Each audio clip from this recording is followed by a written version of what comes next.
Reading Pioneers is proud to present Snofluff the Polar Cub, Expedition by J.M. Getz, illustrations by Wolferdeer Colony.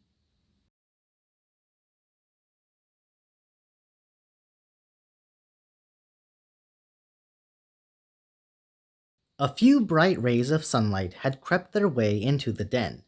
Snofluff the Polar Cub was up and at 'em early this Saturday morning. Rising with a yawn, he stretched his arms and paws out before making his way to the den entrance. Snofluff peered out onto the vast Canadian tundra that was covered in ice and fresh snow that had fallen overnight. But this morning, the weather had cleared. A new day! With good weather like this, his mother and father would surely allow him to go out and play with his best friend, Pablo the Puffin. Snofluff, breakfast! Snofluff looked over toward his mother, Stormy, who had just placed a delicious salmon breakfast on an ice plate, just for him. Yummy! Thanks, Mom, Snofluff said. While he was hungrily scarfing down his salmon breakfast, a large figure suddenly appeared behind him. Slow down there, son. That salmon isn't going anywhere. It was Snofluff's father, Blizzard. Good morning, Dad, Snofluff replied as his father sat beside him. Dad, may I go outside and play with Pablo today? Snofluff asked. Yes, but only if you don't go past Glacier Point. And I mean that, son. It can be dangerous past there, cautioned Blizzard. And you must be home before dark, added Stormy, as she brought an ice plate of salmon for Blizzard and herself. As Snofluff stared at his salmon, he asked himself why his parents were always giving him rules to follow. He just wanted to have fun, that's all. Do we have an agreement then, son? Questioned Blizzard. Snofluff quickly nodded and replied, Yes, Dad, we do. As they all sat together eating breakfast, Stormy added, Good, now finish your salmon. Breakfast is the most important meal of the day. Yes, Mom, Snofluff agreed as he finished the last bites of his salmon. It was a glorious day. The weather had cleared and the sun was shining bright. Fresh snow covered the tundra. Snofluff took a deep breath of crisp morning air. Wham! There was an explosion of snow. Snow covered Snofluff's eyes and nose. There was laughter. Snofluff shook his head, clearing the powdery snow. More laughter followed. He looked up, and it was Pablo, the Puffin. Pablo, always the prankster, had dropped a snowball on Snofluff's head. Pablo! Yelled Snofluff. I'm going to get you back! Ha ha! Good morning, Snofluff! I couldn't resist! Chuckled Pablo. Pablo the Puffin was Snofluff's best friend. They always had fun when they had the chance to play together, and hopefully, today would be no different. Guess what? I have a surprise for you, Pablo said. What is it? Tell me, Snofluff demanded. Well, it wouldn't be a surprise if I told you, would it now? You're just going to have to follow me. Come on, let's go. Pablo insisted as he started to lead the way. With a swift stride, Snofluff eagerly began to follow as Pablo flapped his wings, picking up the pace. I hope we're not going too far. I promised my parents I would be home before dark. No worries, Snofluff, Pablo assured him. It's just a hop, a skip, and a jump away. Now let's get a move on. And they were off. Snofluff and Pablo began their Saturday expedition. Pablo navigated their course as they trekked, hiked, and traveled some more. The morning was long gone, and it was now early afternoon. As they approached Glacier Point, Snofluff spotted an animal in the distance near the water's edge. The wind had picked up, blowing snow over the ice. Snofluff squinted his eyes, trying to make out the figure they were approaching. It was a walrus! As they neared, Pablo announced, "Hello there! I'm Pablo, and this is my friend Snofluff." Snofluff took a seat as Pablo perched on Snofluff's shoulder. "Hey there, fellas! I'm Walter. Nice to meet ya," replied Walter, the walrus. "Where y'all headed today?" "It's a surprise. He won't tell me until we get there," Snofluff said, looking at his shoulder where Pablo was perched. "Well, I reckon you guys be careful. Look at those clouds coming in. We've got a storm a-brewin'," said Walter. Snofluff looked at the darkening sky. There were gray clouds in the distance, and the wind was picking up. Pablo flapped his wings and began hovering next to Snofluff. "We're almost there! Our destination is just past Glacier Point," said Pablo. "You two better get going then. Be safe and get home before this storm comes a-knockin'," warned Walter.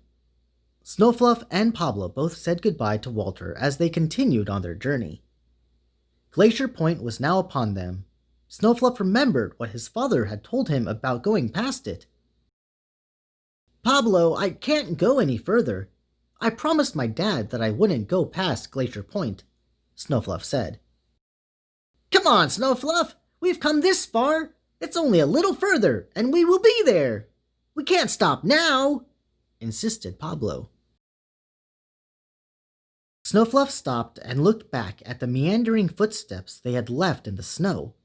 He remembered what he had promised his father. He thought to himself, "Should I? Nah, let's go." Breaking one little rule was not that big of a deal. They had come a long way, too far to turn back now. Surely his father would understand. And so they continued on their adventure. The sun was now setting, and a magnificent orange peeked through the approaching clouds. "There! Over there!" shouted Pablo. Snofluff stood on his hind legs to get a better view. There was a yellow tent flapping in the wind. "Follow me!" Pablo exclaimed, and so the pair approached the abandoned camp. Snofluff walked past the weathered yellow tent. There lay a rusted dog sled and a lone snowshoe next to a charred log that had burned out long ago. Snofluff surveyed the camp as Pablo disappeared. "Stop lagging and get in here, Snofluff," said Pablo. Pablo's voice was coming from inside the large yellow tent, so Snofluff stuck his head inside the entrance. Pablo had taken a perch on a stool that sat next to his small wooden table. Snofluff entered the tent and took a seat next to Pablo. A large map was strewn across the table. A tin cup anchored the map. "Where do you think they were headed to?" said Pablo, examining the map. Snofluff's eyes followed a red line that had been drawn on the map. The line ended with an X. "Well, wherever they went, they didn't take the map with them. They must have left in a hurry," chimed in Snofluff. A strong gust of wind swept through the tent, almost blowing the map off the table. Snofluff immediately got up and peered outside. Snow was swirling in the wind, as the clouds were now well upon them. Snofluff realized they were stuck, stranded in a storm. Back at the den, Stormy was pacing back and forth. The wind was howling outside. "Something's not right. They should have been back by now," said Blizzard. "I'm going out to look for them." It was well into the night, and the conditions outside were treacherous. Blizzard gave Stormy a hug as he reassured her that he would bring the boys back to the safety of the den. But deep inside, he was worried. Where were the boys, and what had they gotten into? Blizzard left, slowly disappearing into the falling snow. "What do you think is in that bag right there?" asked Pablo. Snofluff made his way to the corner of the tent where a faded green backpack had been left. Snofluff tightened his paws around the bag's corners and shook the contents to the floor. Click, clank, clunk. A beam of light instantly flooded the tent. The fall from the bag had triggered the switch of a flashlight. The tent was now illuminated with bright light. "What do we have there?" exclaimed Pablo. "We've got a flashlight. And this thing, whatever it is," replied Snofluff. Pablo answered, "That's a telescope. It lets you see things that are far away." Snofluff inspected the shiny brass object and wondered how it worked. It had been a long, tiring day, but Snofluff and Pablo now had shelter and light. They had no choice but to hunker down and wait until the storm passed. The wind was howling with no mercy. Blizzard trudged step by step into the flurry of oncoming snow. "Snofluff! Pablo!" Blizzard yelled. He hoped they were close enough to hear his voice. "Hello! Hey there!" a voice answered.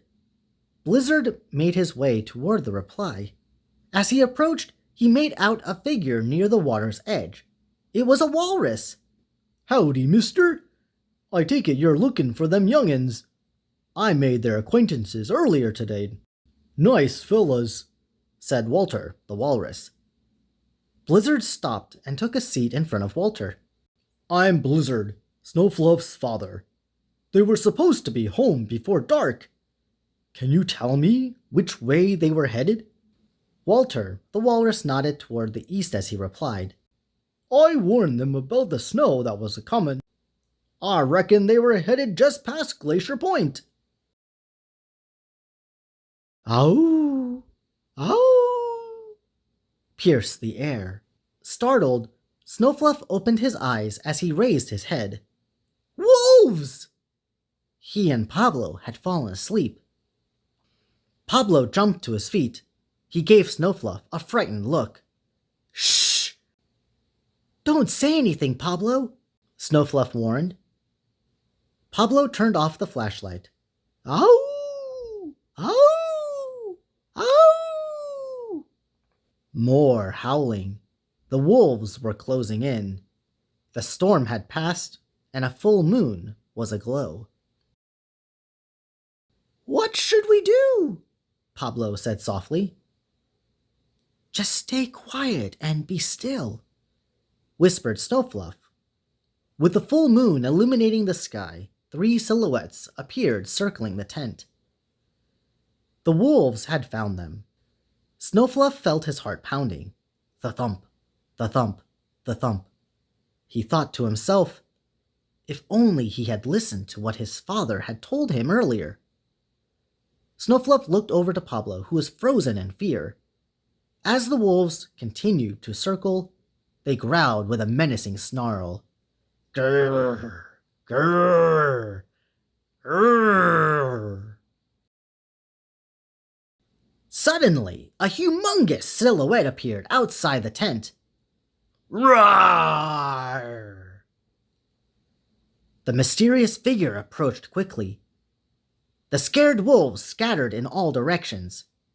With one swipe from a gigantic paw, the tent's entrance was now opened. Snofluff and Pablo were huddled together in the corner of the old yellow tent. Who was this gigantic monster looming outside of the tent? Were they doomed? There was nowhere to escape. "Son, are you here?" said a voice from right outside the entrance. It was Blizzard! Snofluff's dad had come to their rescue. "Dad, it's Pablo and me!" yelled Snofluff as he ran outside to greet his father. Pablo was right behind. Snofluff ran into his father's arms as they gave each other a big hug. Snofluff realized just how lucky they had been. Sheesh! That was a close call. Pablo flapped his wings in excitement and joined in for a group hug. Snofluff knew they were now safe. After dropping Pablo off at his parents' home in Igloo Heights, Snofluff and Blizzard arrived back at the den just as the sun was rising. What a night! Stormy was ecstatic that her two guys were safely back home. She prepared a breakfast of pancakes and salmon sausage for both of them. After devouring the tasty meal, Snofluff became drowsy and made his way to his bed. Blizzard came over to tuck him in. "Did we learn anything today, son?" asked Blizzard. "Yes, Dad, we did," agreed Snofluff with a sheepish grin. "And what might that be?" asked Blizzard. "That I should have listened to what you said earlier. There was danger past Glacier Point. We almost didn't make it back home," replied Snofluff. "We'll talk more about this later, son. But for now, get some rest. Sweet dreams," said Blizzard. As Snofluff snuggled under his blanket, he thought to himself that maybe, just maybe, his parents do know what is best. Today he had been lucky. Next time, I will listen to my parents. And with that, Snofluff drifted off to sleep. Thank you, Pioneers, for reading along with us today to the story Snofluff the Polar Cub Expedition by J.M. Getz. J.M. Getz gave me permission to read the story, and I was so thrilled reading it as the story was exciting and very adventurous.